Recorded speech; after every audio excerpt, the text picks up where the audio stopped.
Tang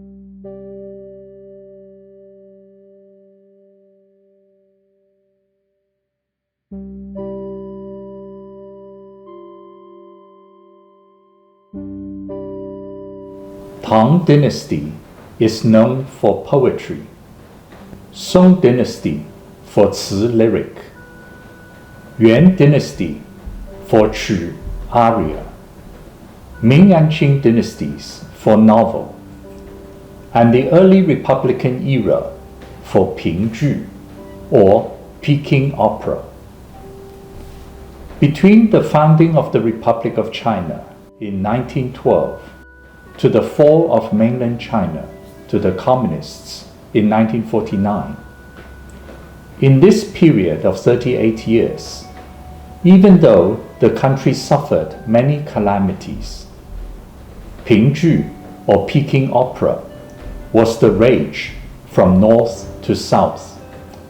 Swarms of celebrated performers and opera aficionados emerged.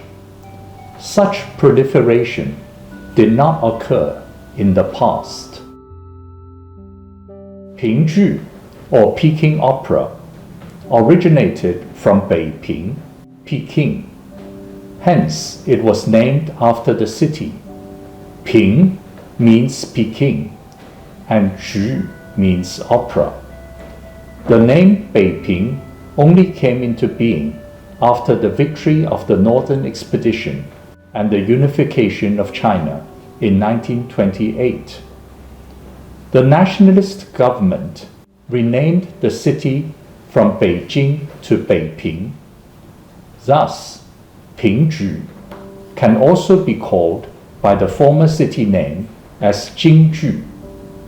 Additionally, it is also known as Kuo-chü, National Opera. Ping-ching is ranked foremost among the many different endemic operas all over China, for none can match the allure of Ping-ching. As late as the 53rd year of the Republic, 1964, when the government of the Republic of China took part in the New York World's Fair, gramophone records of Ping-ching performed by Fuxing School of Dramatic Arts were presented as gifts to visitors of the China Pavilion.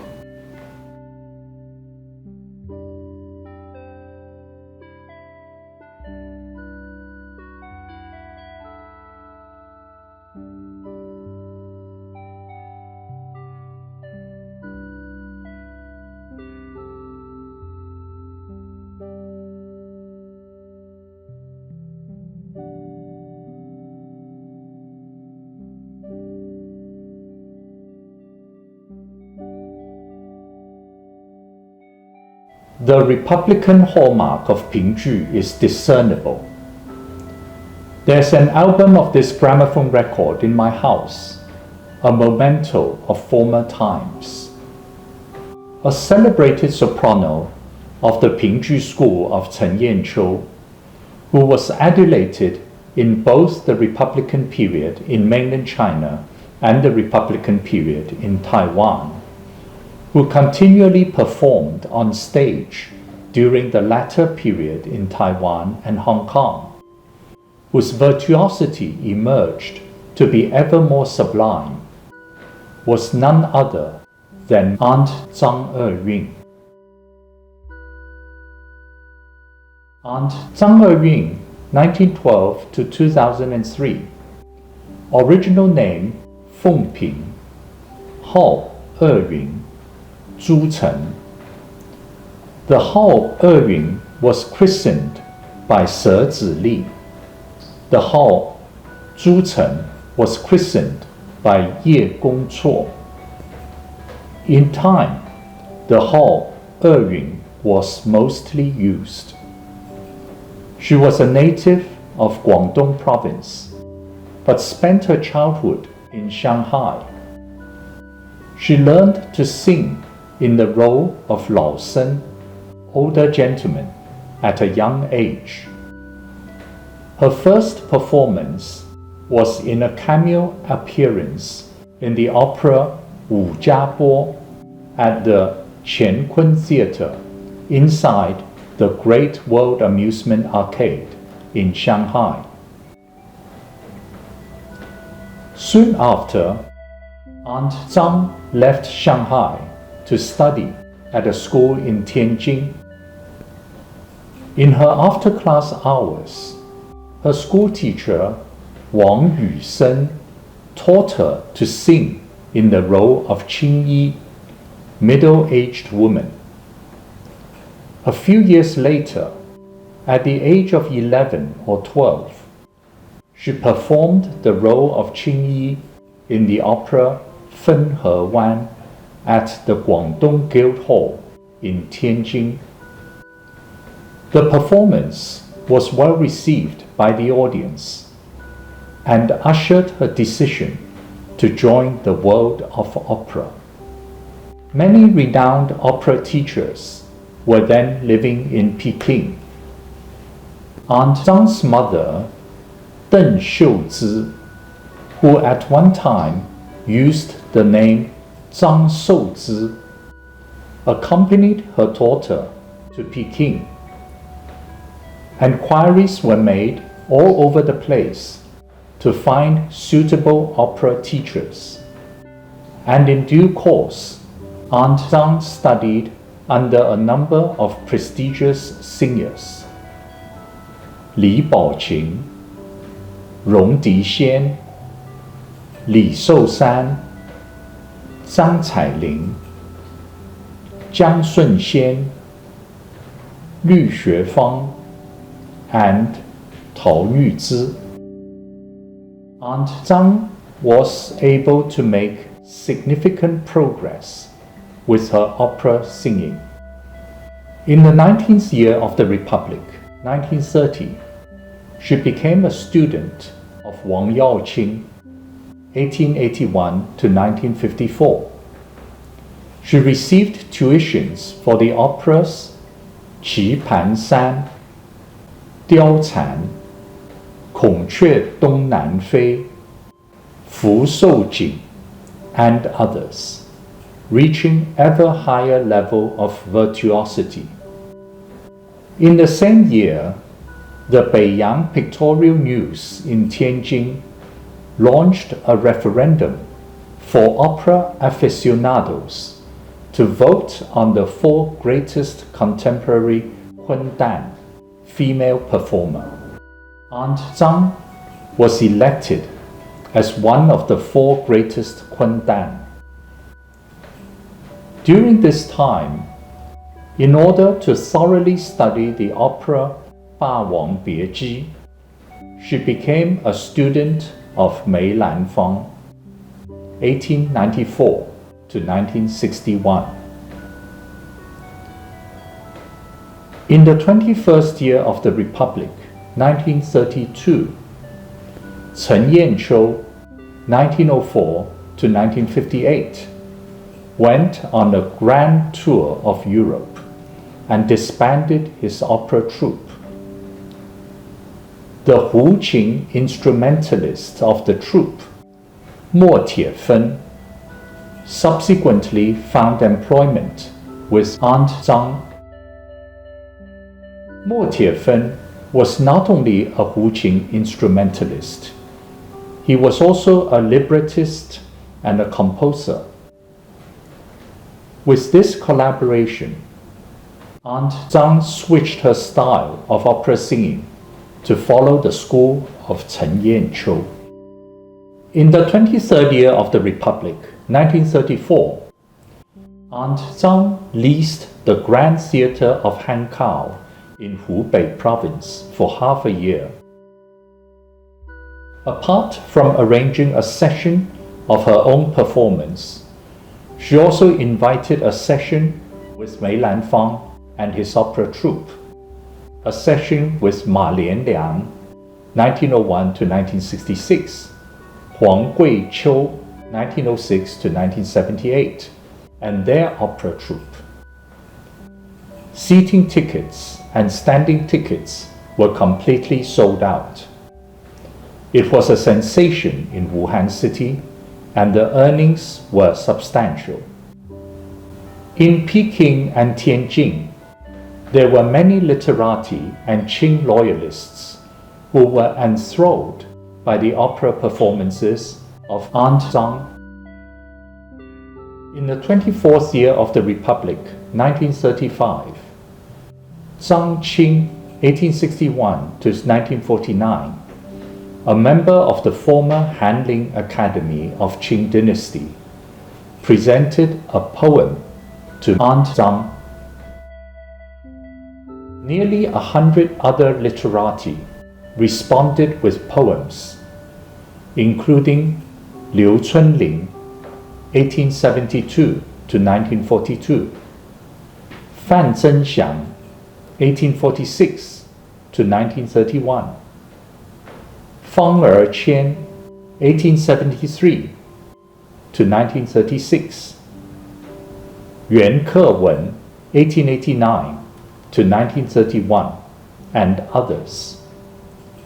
These were compiled into O-yün, published by Tianjin Jingsi Shuhua Se in the 27th year of the Republic, 1938.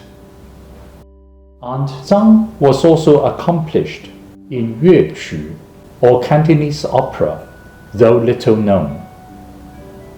At one time, she performed the Cantonese opera Jita in Tianjin. Between the 19th year of the Republic, 1930, to the 26th year of the Republic, 1937, Aunt Zhang was invited to produce a number of gramophone records, and her opera singings from these early years were thus preserved. In the 19th year of the Republic, 1930, R.C.A. Victor produced 3 gramophone records by Aunt Zhang. The first record features the opera Hong Yi Guan. The A side and B side of the second record feature the operas Xing Hua He Fan and De Yi Yuan, respectively. The A side and B side of the third record feature the operas Huo Zhuo Wang Kui and Wu Hua Dong, respectively. In the 20th year of the Republic, 1931, the Great Wall Record Company Limited produced 2 gramophone records by Aunt Zhang. The first record features the opera Su San Qi Jie. The A side and B side of the second record feature the operas Fen He Wan and Mei Long Zhen, respectively.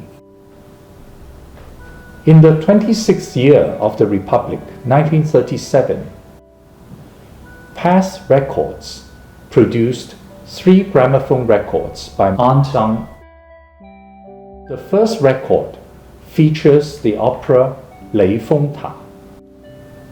The A side and B side of the second record feature the operas San Yang Zhao Zi and Qi Pan San, respectively. The A side and B side of the third record feature the operas Si Yu Zuo and Hui Long Ge, respectively.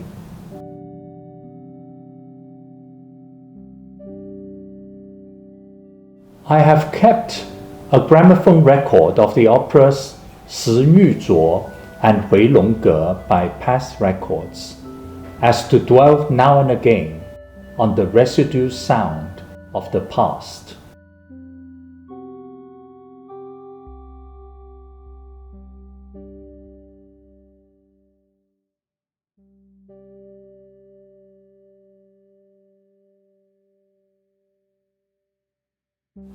The Marco Polo Bridge incident broke out in the 26th year of the Republic, 1937.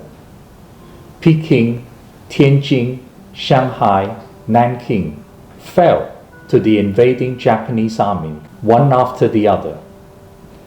Thereupon, Aunt Chang declined all performances in the Japanese-occupied territories. We can recognize the moral rectitude embraced by the celebrated soprano. In the 38th year of the Republic, 1949, shortly before the fall of mainland China to the Communists, she left for Hong Kong by herself, repudiating the rule of the Communists. In the 42nd year of the Republic, 1953, when Free China was still in a precarious position in Taiwan, she paid her first visit there as a member of the delegation from the film and opera sectors in Hong Kong, headed by the actor Wang Yuanlong. Aunt Chang made a special effort to visit the military base in Jingmen to sing for the troops. In the same year, on 25th December, Christmas Day, the infamous Shek Kip Mei fire broke out in Kowloon, destroying streets of shanty houses. In spring the following year, Aunt Chang raised funds for the victims through the charity performance of the opera 六月雪. It was also her first stage performance in Hong Kong.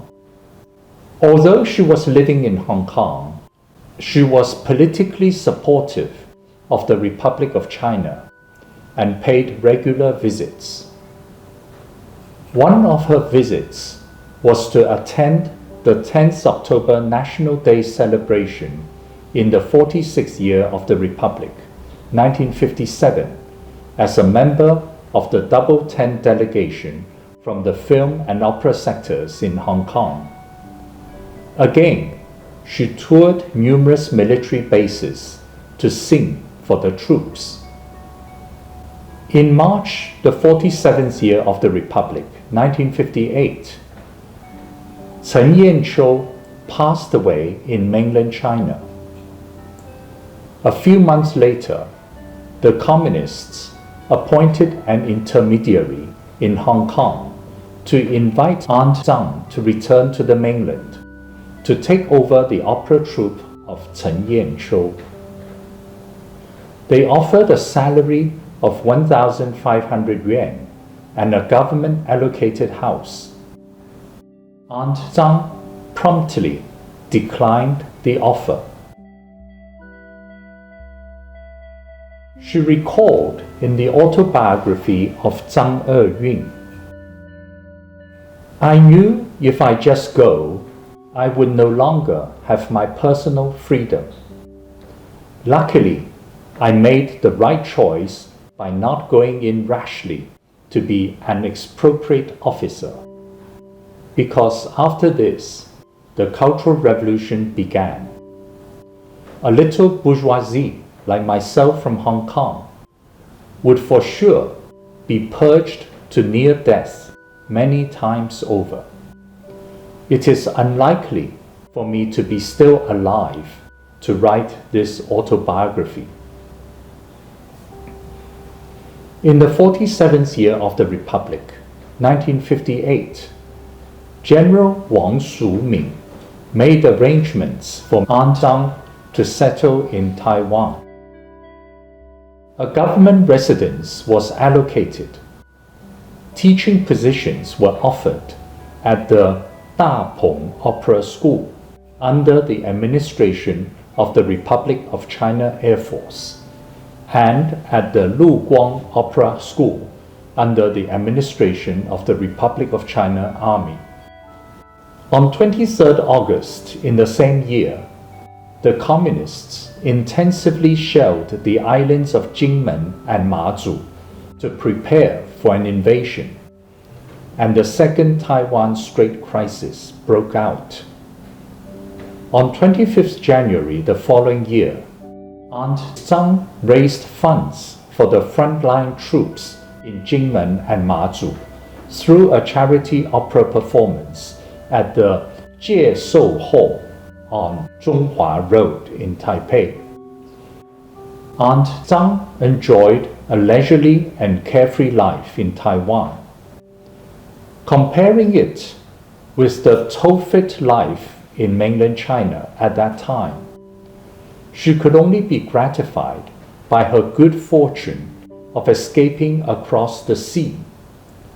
Yet, she was left in despair over the fate of her colleagues in the mainland who could not escape their imminent demises. She reminisced in the autobiography of章遏雲. With the title of a teacher, I receive a monthly remuneration.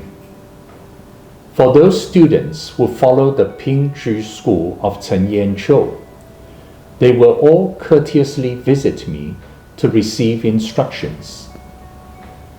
Whenever I wish to perform, I can select the cast and the opera troupe will oblige. Sometimes I stay in Taiwan a bit too long. Every year or half, I will go to Hong Kong for pleasurable diversion. I have watched helplessly my many old colleagues on stage who stay in the mainland. One by one, they are purged to death. Clearly, my choice for freedom at that time is absolutely right. Aunt Chang frequently traveled between Taiwan and Hong Kong. There were plenty of opera salons, opera dilettantes, opera aficionados in Hong Kong. They venerated Aunt Chang like the Tai Mountain and the Northern Star. Aside from taking part in the singing sessions of the opera salons, she also performed periodically on stage. My late father, Mr. Hsun-leng, was an opera dilettante of the Ping-ch'ing school of Chen-yan-chou. His sojourn in Hong Kong at that time enabled him to know Aunt Chang well. At one time, she presented him with 2 inscribed photographs. The inscription on one photograph reads, "To Mr. Hsin-leng, respectfully presented by tz'u, 19th April 1958. The inscription on another photograph reads, "To Mr. Hsin-leng, respectfully presented by tz'u." Hsin-leng was the hall of Mr. Hsun-leng, and tz'u was the hall of Aunt Chang. These inscriptions, by an illustrious soprano of an earlier era, are to be treasured. Opera programs were always produced for Aunt Chang's numerous performances in Hong Kong, and my father often wrote articles behind the librettos to expound her artistry. 3 different opera programs are to be found in my house. They use the same cover title, Special Issue of Miss章遏雲's performance, only their colors are different. The first opera program is for the performance of Wen-chi returning to Han, which took place at 8 p.m. on Thursday, 4th March 1965, at the concert hall inside the Hong Kong City Hall. The article Observing章遏雲by Mr. Sung was published in the program.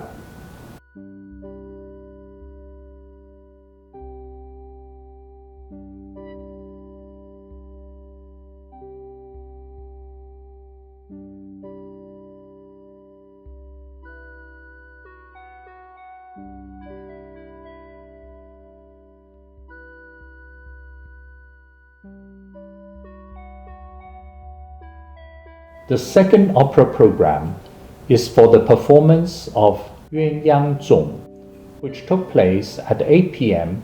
on Wednesday, 4th August 1965, at the concert hall in the Hong Kong City Hall. The article Listening to Yuan by章遏雲, written by Mr. Song, was published in the program.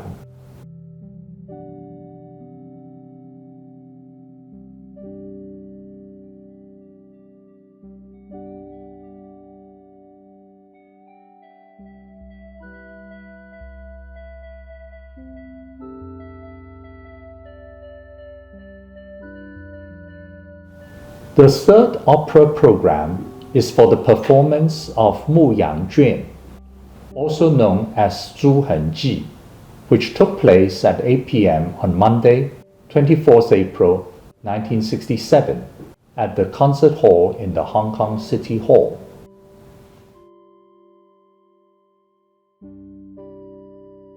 The article Observing章遏雲by Mr. Song was reprinted in the program.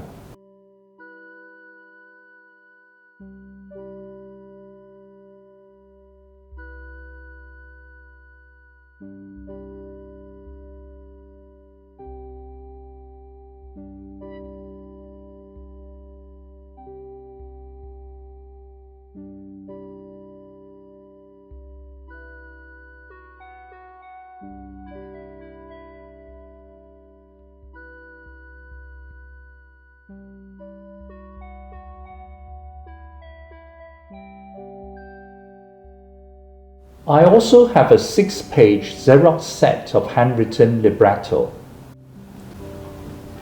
At the top of the first page, my father inscribed Kuo-chü performed by章遏雲on 1st September 1970.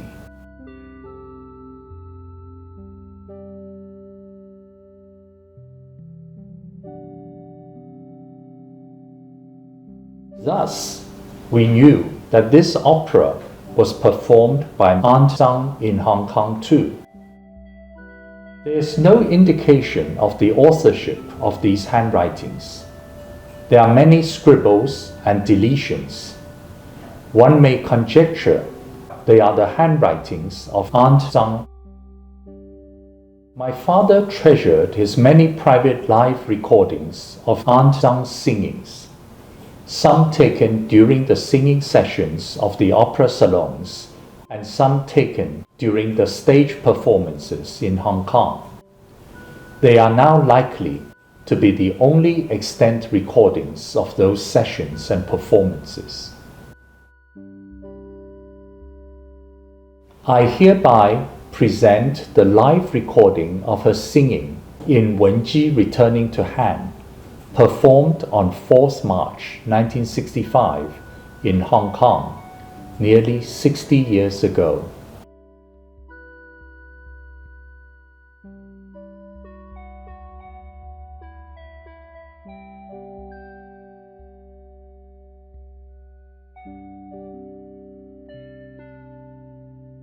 This recording is offered not just to earn timely applause. More so, it is wished that it can be preserved forever to avail the revival of Ping-ching.